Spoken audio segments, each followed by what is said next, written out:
Hi, let's try to talk about the mental disorders among children. बच्चों में किस तरह के मानसिक विकार होते हैं या मानसिक अस्वस्थता होती है, वो जानने की कोशिश करते हैं। शायद हम पहचान पाएँ तो उनका प्रॉपर टाइमली डायग्नोसिस करवा सकते हैं और डायग्नोसिस करने के बाद में हम ये सोच सकते हैं कि हमें काउंसलिंग की ज़रूरत है या बच्चे को थेरेपी की रिक्वायरमेंट है, या अगर डिसऑर्डर सीवियर स्टेज में पहुँच गया है तो हमें पहले मेडिकेशन की रिक्वायरमेंट होती है। तो लेट्स ट्राई टू सी कौन-कौन से डिसऑर्डर्स बच्चों में जनरली पाए जाते हैं। तो जो मोस्ट कॉमन डिसऑर्डर होता है बच्चों में, that is anxiety disorder. Anxiety disorder का मतलब ये है कि बच्चे कोई भी काम करने में घबराहट महसूस करने लगते हैं। उनको लगता है कि शायद मैं ये कर पाऊँगा, अच्छे से कर पाऊँगा, नहीं कर पाऊँगा, अगर मैं फेल हो गया तो कैसा लगेगा? तो कोई भी काम हाथ में लेने से पहले उनको बहुत नर्वसनेस फ़ील होने लग जाती है। और इसी के चलते कई बार उनकी बॉडी से बहुत पसीना आने लग जाता है और इवन उनकी हार्ट बीट भी बहुत तेज होने लग जाती है। ये बहुत जनरल सी चीज़ है और बहुत से बच्चों में पाया जाता है। समय रहते हमें इसे पहचानने की ज़रूरत होती है, ताकि हम इसको डायग्नोज़ करवा पाएँ कि क्या वाक़ई ये एंग्ज़ायटी है या कोई और मेंटल डिसऑर्डर है। दूसरा जो कॉमन डिसऑर्डर बच्चों में देखने को मिलता है, दैट इज़ अटेंशन डिफेक्ट या attention deficiency hyper activity disorder. ये होता है, इसे हम एडीएचडी जनरली बोलते हैं।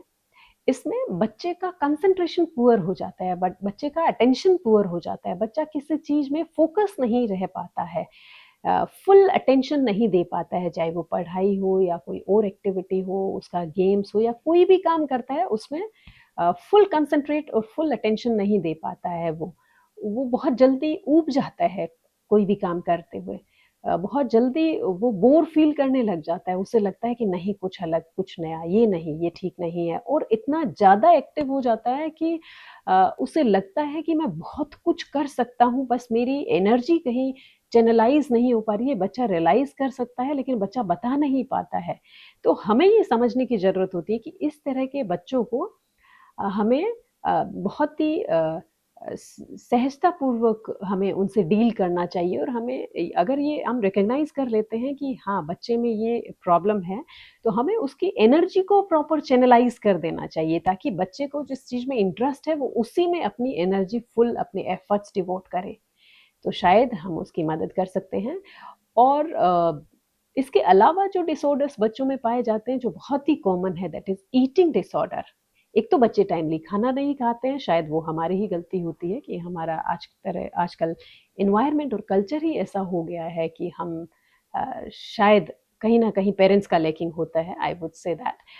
और बच्चे बहुत ही ज़्यादा जंक फूड की तरफ अट्रैक्ट हो जाते हैं, और कुछ जो ग्रोइंग स्टेज के बच्चे होते हैं, उसमें ये ईटिंग डिसऑर्डर इसलिए भी आता है कि वो अपना वेट को लेके और फिजिक की शेप को लेके बहुत ही ज़्यादा कंसंट्रेट करने लग जाते हैं कि वेट बढ़ जाएगा, वेट ज़्यादा नहीं हो जाए, शेप ऐसी नहीं हो जाए, शेप अट्रैक्टिव रहनी चाहिए। कुछ इस तरह की बातें उनके दिमाग में आती रहती है, इसलिए वो प्रॉपर डाइट नहीं लेते हैं। एक प्रॉपर हेल्दी और बैलेंस्ड और न्यूट्रिटिव डाइट लेनी चाहिए, वो उस पे नहीं जाते हैं। वो फिर अपना एक्स्ट्रा कुछ चीज़ें यूज़ करने लग जाते हैं, जैसे बॉडी की फिजिक्स अच्छी करने के लिए या स्ट्रॉन्ग बॉडी करने के लिए प्रोटीन ज़्यादा ले। तो ये जो आर्टिफिशियल एलिमेंट्स जो होते हैं ना, आर्टिफिशियल न्यूट्रिएंट्स, उन पे ज़्यादा बच्चे फोकस कर लेते हैं।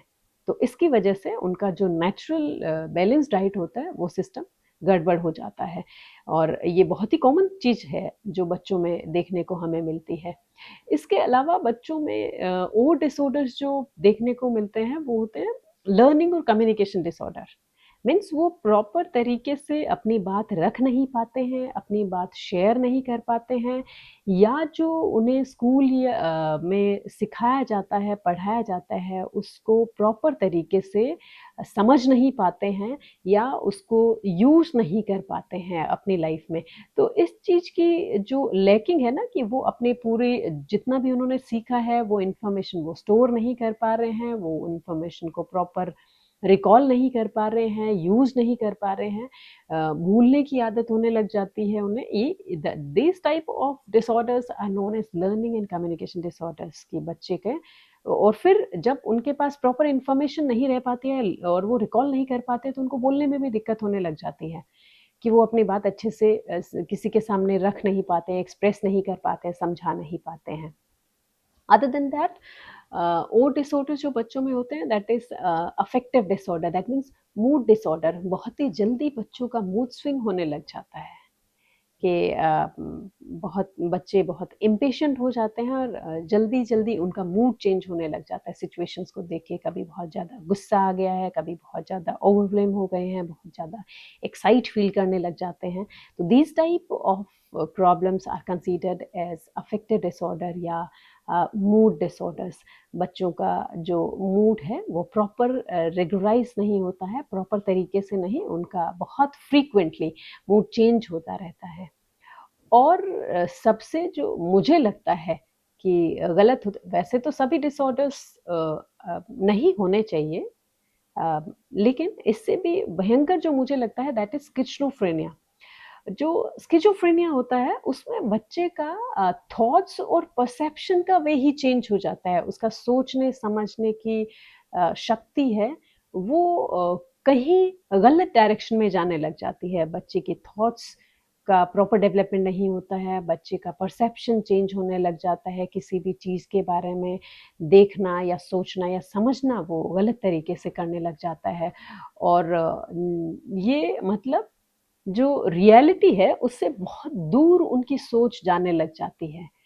जो प्रैक्टिकली चीज़ें हो रही होती है आस-पास उनको तो वो आभास ही नहीं कर पाते हैं, वो एक आभासी दुनिया में जाने लग जाते हैं अगर वो स्किज़ोफ्रेनिया से ग्रसित हो रहे हैं तो, या इस तरह का डिसऑर्डर उनमें डेवलप हो रहा है तो।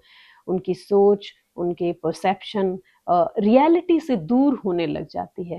तो ये बहुत ही गलत चीज़ है कि समय रहते हमें पता लगे तो शायद हम इसका डायग्नोसिस करवा सकते हैं और हम बच्चे की प्रॉपर केयर कर सकते हैं, क्योंकि बच्चे have to be handled with care. तो these are some of the common mental disorders generally हम बच्चों में हम देखते हैं। और समय रहते आई वुड सजेस्ट कि समय रहते हमें इनको आइडेंटिफाई करना चाहिए, then we have to take help and to diagnose this. और हमें क्लिनिकल साइकोलॉजिस्ट की हेल्प लेनी चाहिए, हम इसका प्रॉपर डायग्नोसिस करवा पाएँ और फिर हमें जिस वे से जाना है कि काउंसलिंग से बच्चे का ट्रीटमेंट हो सकता है या थेरेपी की रिक्वायरमेंट है, या अगर सीवियर स्टेज में है तो हमें मेडिकेशन पहले चाहिए और उसके बाद में हम थेरेपी या काउंसलिंग की बात करते हैं। Thank you.